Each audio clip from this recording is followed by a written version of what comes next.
Igbo ndị ọma na-ege ntị ekelekwa m nna ihe na-emekwanụ n'ụwa nke apụta n'odododo. Picture na favor picture father. One young man create a fake account and the post to sell okwu. What am I saying? Ndị mmadụ dị wicked. I keep saying this thing, at the heart of man is desperately and dangerously wicked. Now gekwa ntị.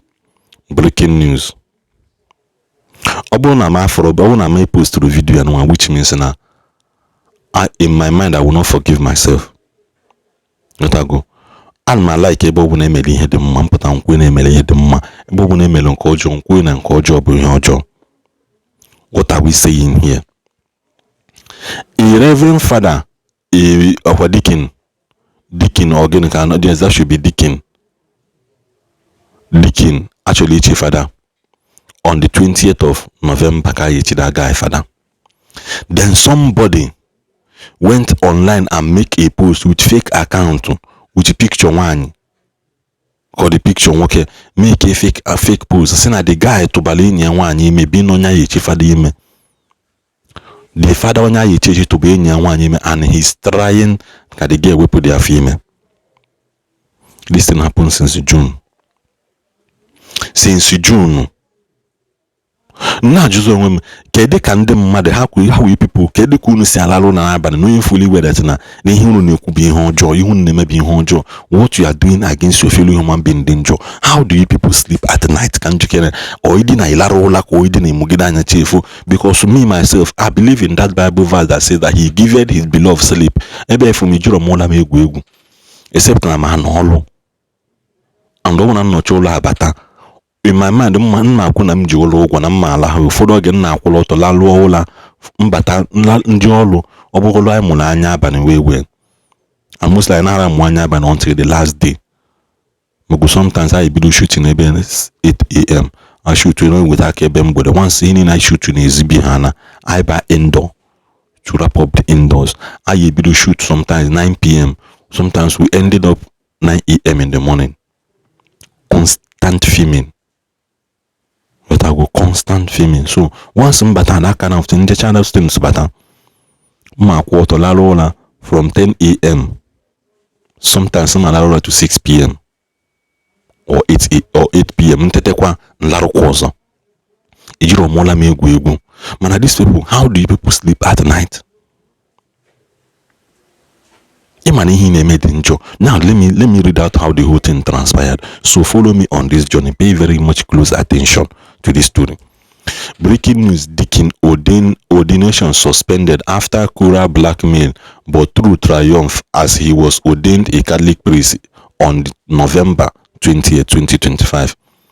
10 days to what could have been the happiest moment of his life, a Catholic deaconess journey to priesthood was suddenly disrupted by a heartless and calculated lie. What was meant to be a season of joy became a moment of deep pain and uncertainty.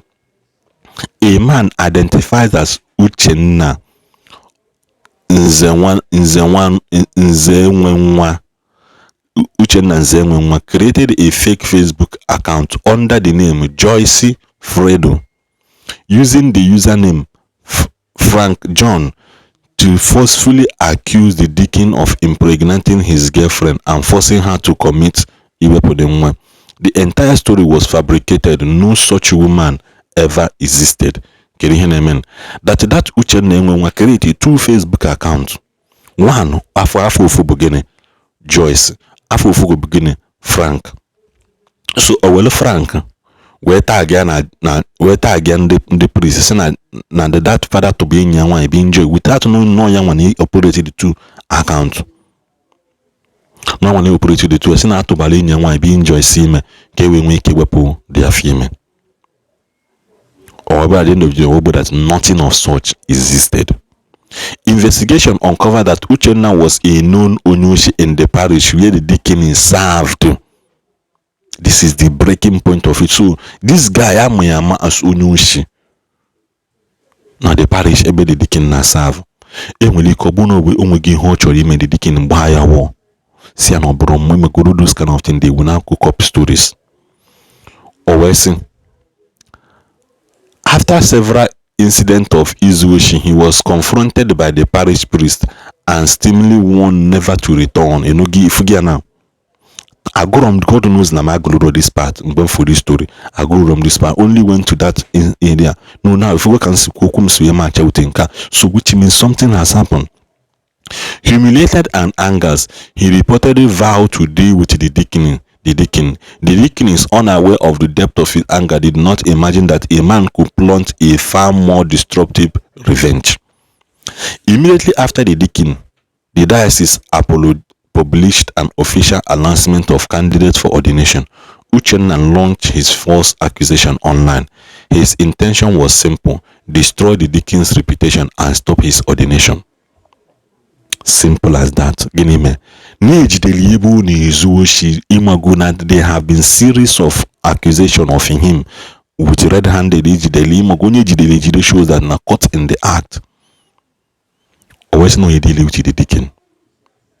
Ozugbo a publish ona ya bacho no ya putana akpo first call, second call, third call, that kind of thing. Na kai yesu we no one all those things kisi emi aka so chifada.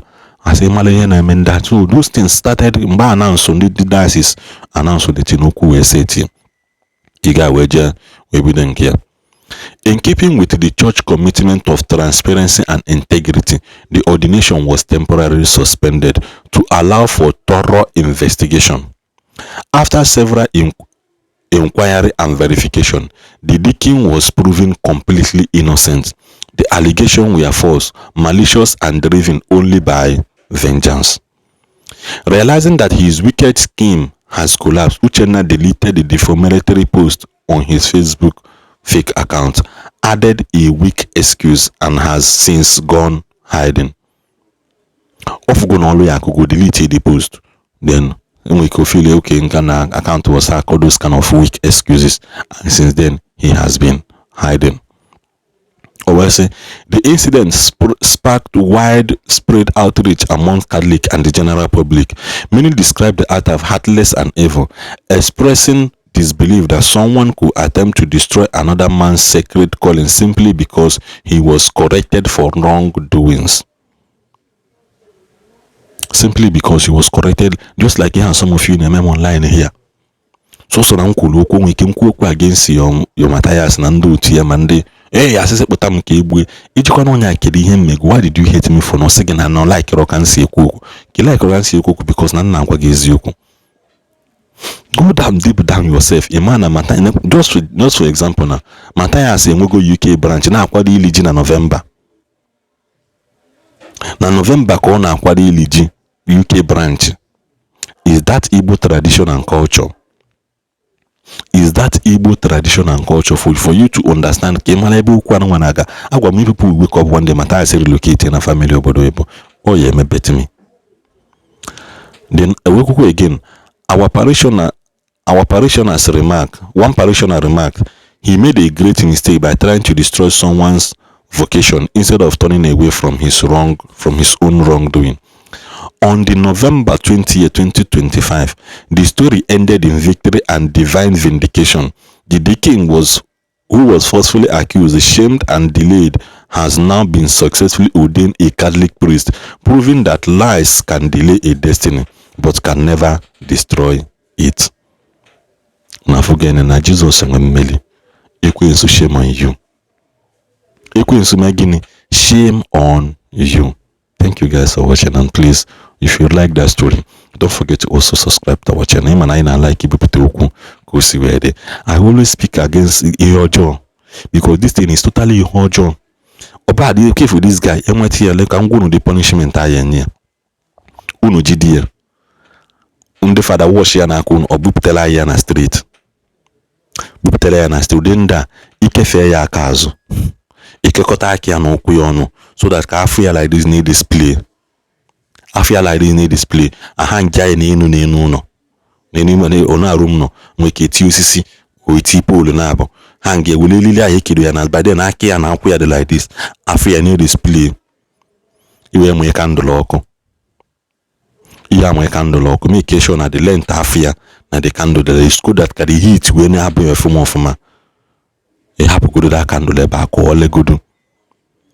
olelelelelele iwe bịa kpụdata trousers ya daa n'obele ịhụ agụle kandịl ahụgodi ya ọkụ na-aji amụ ya first ịhụkọchagodi ọkụ na-aji amụ ya iwe welu azịza tinye ya n'otu biya itinye ya n'otu biya ịghụwa ya ịhapụ ebe a ka da kandụl na-agbakwa ya the more the candle na-agbada the more ka ị na-elowu ya the more the candle na-agbada the more ị na so the candle gbadacha unu ekputukwana ya ahụ si na unu na-ekputu ya ka o mee ihe dị ya cut one dị ilili ka ọ daa flat green